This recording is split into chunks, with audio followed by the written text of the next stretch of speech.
Shalom, apa kabar? Kembali berjumpa dengan saya, Evi dari Kudus.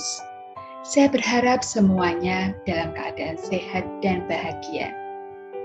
Kali ini saya akan membagikan renungan saya, Lectio Divina, tentang hukum yang terutama. Diambil dari Injil Matius, bab 22 ayat 34 sampai 40. Seorang ibu pernah menceritakan kepada saya, suatu malam ia bermimpi kacamata anaknya patah. Keesokan harinya, ia menerima telepon dari anaknya yang sekolah di luar kota bahwa telah terjadi kecelakaan kecil di kelasnya sehingga kacamatanya jatuh dan patah. Tentu ini bukan suatu kebetulan, dan saya yakin banyak dari ibu-ibu yang pernah merasakan apa yang dirasakan anaknya ketika anaknya bermasalah, ketika anaknya sakit, walaupun jaraknya jauh. Ini semua terjadi karena kasih ibu dan anak. Bagaimana hubungan yang dekat antara ibu dan anak. Dalam perikop yang saya baca ini, Tuhan Yesus menyederhanakan hukum Taurat yang demikian banyak menjadi dua hukum yang terutama, dua hukum dasar, yaitu kasih kepada Allah dan kasih kepada sesama. Bagaimana kasih kepada Allah itu? Yaitu kasih yang total dengan pikiran, dengan perasaan, dengan akal budi, seperti kasih seorang ibu kepada anaknya. Kasih kepada Allah membuat kita selalu ingin dekat.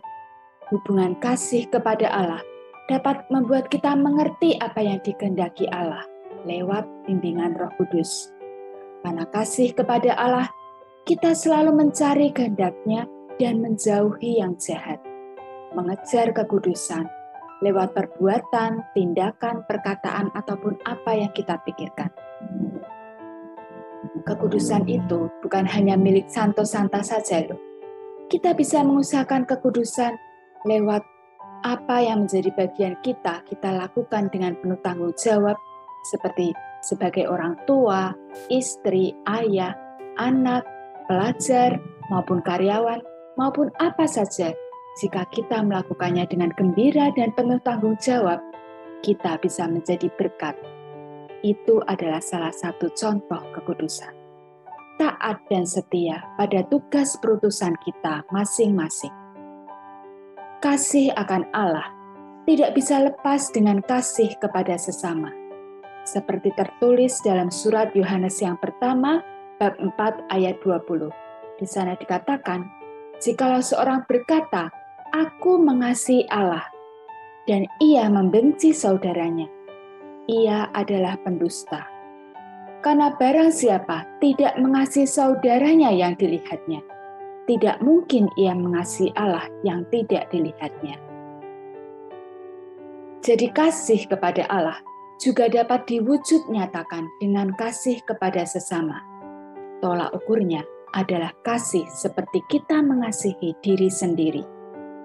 Tentunya sebelum kita dapat mengasihi orang lain, kita juga harus dapat mengasihi diri sendiri, sehingga kita dapat membagikan kasih kita kepada sesama. Seperti apa yang dilakukan oleh Mother Teresa, dia melakukan kasih kepada orang-orang yang hina, yang tersingkir, yang dibuang, seperti dia melayani Tuhan sendiri. Jadi kedua hukum ini mempunyai nilai yang sama, tidak dapat dipisahkan dan tidak dapat menggantikan satu dengan yang lain. Semoga kita mampu menjalankan kasih secara seimbang. Terima kasih, berkah dalam.